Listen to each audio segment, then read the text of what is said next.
In 1962, JFK mandated federal employees be given the right to collectively bargain. When Nixon took over, he surprisingly continued the trend.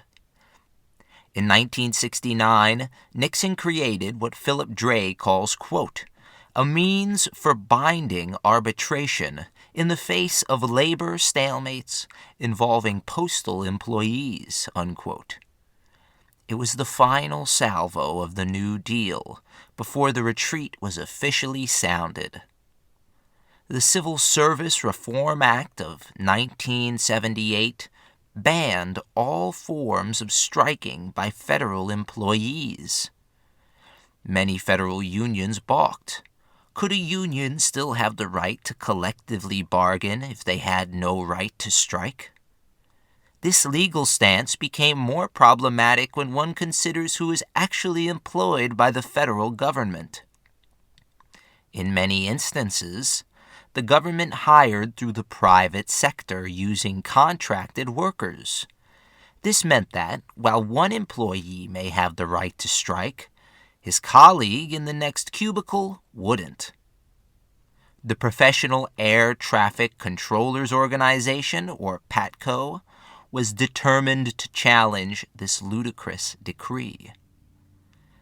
Technically a federal union, PATCO members had no legal right to strike. This did not stop them from showing contempt for their workplace and employers in other ways. Within a year of its founding, the union had launched Operation Air Safety. This operation deliberately slowed down air traffic across the country, especially in the busiest airports, where they had been pushing it with the safety regulations prior. The next year, every union member mysteriously fell ill for the same 3 days. These tactics illustrated how poor the working relationship between air traffic controllers and their employers actually was. The union's main gripe was that the strain put on employees' physical and mental well-being was simply too great. Nearly 10% of retirees gave medical reasons for their premature departure. In an effort to compare and contrast the two, Senator Danny Fong said that a blackjack dealer in Vegas is relieved of his arduous mental duties every 45 minutes, whilst an air traffic controller had to stay on duty for up to 4 hours at a time. Imagine being a blackjack dealer who had to shuffle 52 cards, but each card was actually a several-ton airplane holding the souls of hundreds of occupants traveling through the sky at hundreds of miles an hour. Hypertension, stress, and anxiety were basic realities of work. Every day, intense boredom collided with the highest stress events imaginable. There was no way to leave your work at the door. One controller claimed he would get home covered in sweat and drink for 2 hours before he could even find the energy to say hello to his wife. The members of PATCO argued that no other profession could handle the rigors or complexities of their work. Many PATCO members were trained in their field through the military, which explains the devotion to their work as well as the grievances about being treated unjustly. In spite of their obviously stressful jobs, the head of the FAA claimed being an air traffic controller was no more stressful than being a bus driver. When PATCO members insisted on a 5-mile separation between aircraft in the air, airlines cried foul. They said this was an intentional slowdown and that this quote-unquote sabotage was costing major airlines over $1 million a day in fuel. Permanent injunctions were sought against the union, which would bankrupt them if they attempted to strike, stop work, or intentionally slow down. In spite of these numerous injunctions, the federal government refused to fine the union when it attempted 2 separate work stoppages throughout the 1970s. By 1980, PATCO had won full benefits for those with 20 years on the job, and those who were 50 years of age or more won the ability to retire early. In that same year, however, the genial president of PATCO was ousted by a youthful and aggressive opponent named Robert Poley. Poley promised energy and action if PATCO was not granted its several requests. The union believed, not without reason, that they had the president in their corner. PATCO was amongst one of the few unions to openly endorse and vote for Ronald Reagan. In October 1980, Reagan was even writing the union letters. In one letter, he said, quote, that too few people were working unreasonable hours with obsolete equipment which had placed the nation's air travelers in unwarranted danger, unquote. He further promised to, quote, take whatever steps necessary to provide our air traffic controllers with the most modern equipment and to adjust staff levels and work days so that they were commensurate with achieving a maximum degree of public safety, unquote. Unfortunately, the president's words and actions would not align in the slightest. Even as Reagan applauded Polish unionists as a part of the Solidarity movement, he promised his handlers swift action in the face of a federal employee strike. In 1981, Reagan ordered his Secretary of Transportation to hire a known anti-union legal firm to knock out a deal with PATCO. On top of this, the new head of the FAA was a union buster. He went into negotiations not looking for a good deal for both sides, but for ways to undermine the union's position. In spite of anti-union forces coalescing against PATCO, they still fought for a better deal than that which was offered. The government deal included a $4,000 raise per annum for each air traffic controller, better equipment, extra raises for controllers who also operated as instructors and trainers, a raise for those who worked night shifts, as well as retraining programs for those experiencing work-related stressors. It was a decent offer and amounted to almost $40 million in improvements in wage raises. The main area in which the government's deal neglected to make any concessions was working hours. PATCO members voted 13,495 to 616 to reject the government's deal. The retraining and wage raises were all well and good, but until the government addressed the absurd work week, the PATCO union would not budge from their opposition.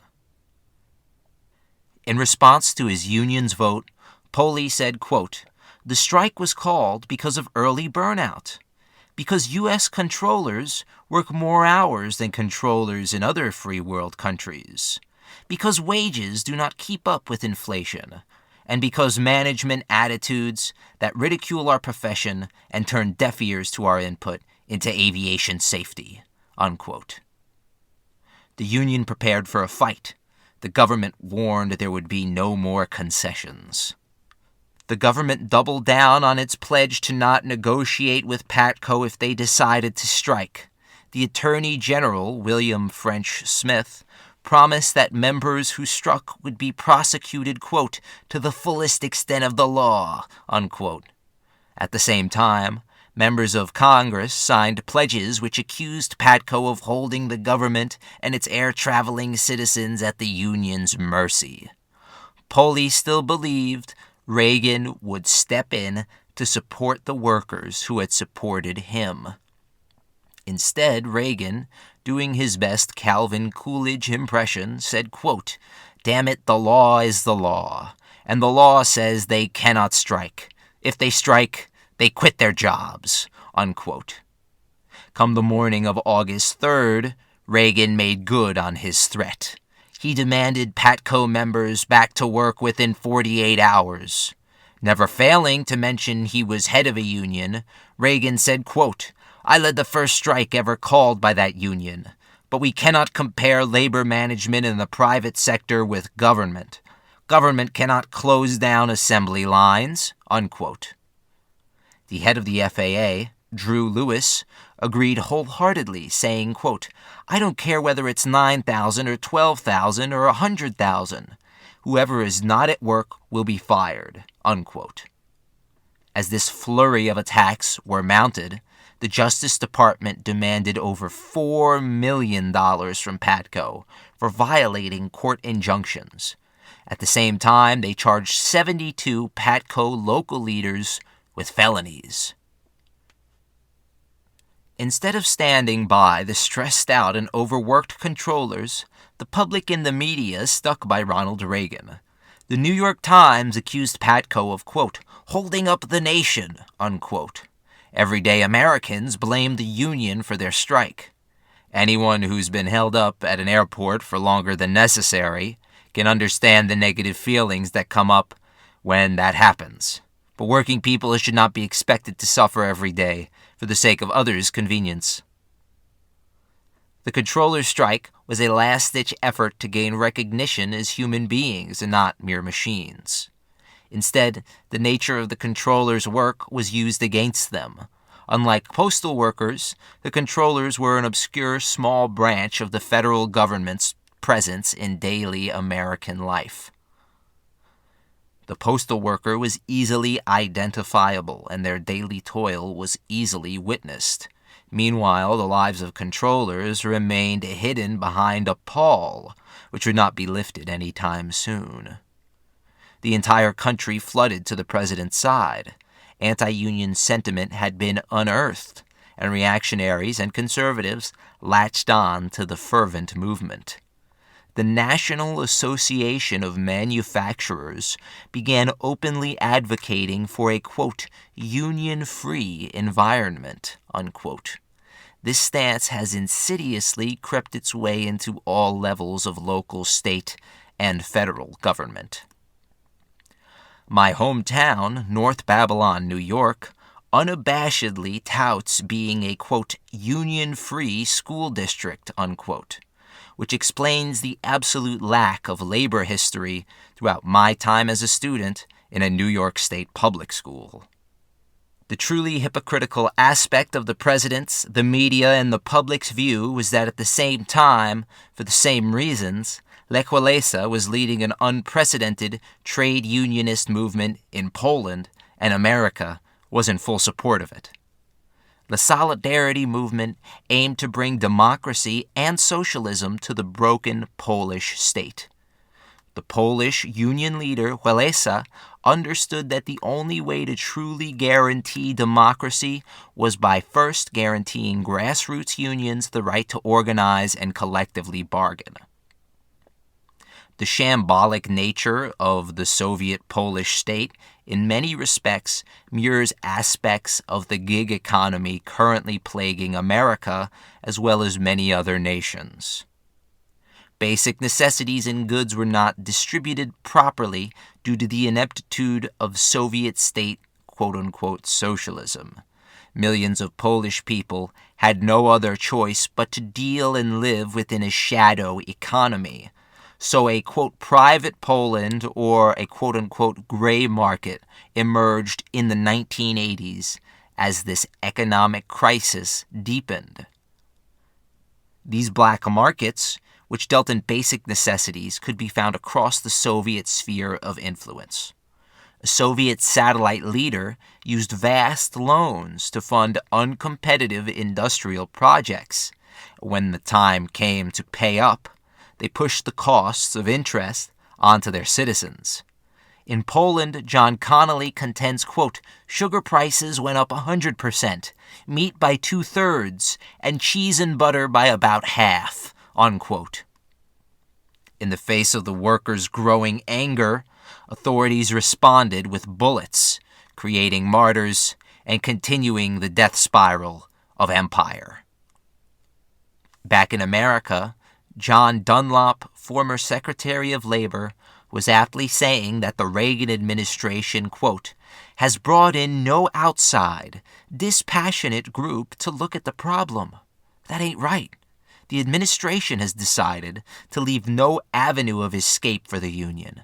You just don't do that, unquote. The media latched on to the steep wage demands of the controllers, but they failed to mention PATCO's numerous safety concerns.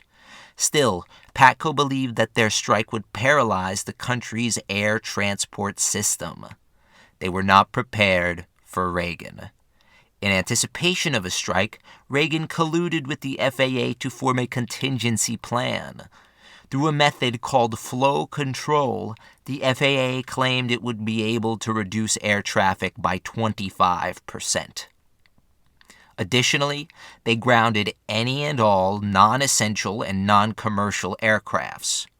1,000 PATCO strikers chose to heed Reagan's warning, and they returned to work. These former PATCO members would form the backbone of a newly staffed air traffic control industry. Alongside them, military controllers arrived to service the nation's airports. The call went out for federal scabs. 77,000 enthusiastically responded with applications. As PATCO suffered under a regime claiming to be hands-off, they were met by the cold shoulder from fellow unions inside the airline industry. The Airline Pilots Association, as well as the machinists and flight attendant unions, all refused to stand by PATCO. These union members crossed picket lines every day to report faithfully to work. They all felt slighted by PATCO. The pilots in particular felt that with the government now involved, their own work would be diminished. They were unfortunately proved right. Many redundant flights were removed altogether, and now only a few companies would be the sole arbiters of flights across America. Airlines like People's Express and New York Air were phased out. These same companies had been, quote-unquote, undermining large airlines with cheap flights. Regardless of PATCO's strategic decision to strike, if the Airline Pilots Association struck with controllers, they would have crippled the air transport industry, and the government would have been forced to concede or spend billions in bailouts. Across the board, the controllers were shunned. Even the AFL-CIO refused to endorse the picketers. Lamenting years later, a former controller said, quote, "They made a mistake, and they're paying for it now. Labor made a mistake," unquote. PATCO turned to the international labor movement for support. Several international controller unions showed their solidarity. In Canada and the Portuguese Azores, controllers staged work stoppages or refused to accept flights emanating from the United States for several days.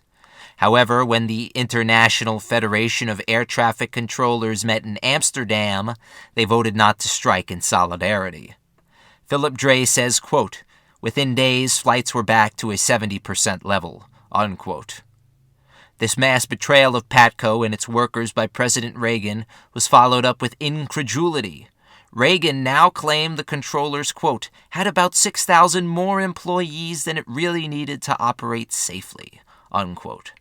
Continuing his campaign of terror against the PATCO union, Willis Nordlund says, quote, "The Reagan administration took special actions to completely prevent fired controllers from having access to unemployment benefits, housing subsidies, and other federal benefit programs," unquote.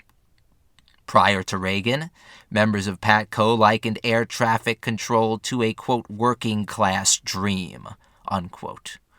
This dream was now a nightmare, and the nightmare would not stop. Reagan turned his back on his hero FDR, bit his thumb at 80 years of labor rights, and poured salt in the wounds of 11,000 federal employees whom he left destitute.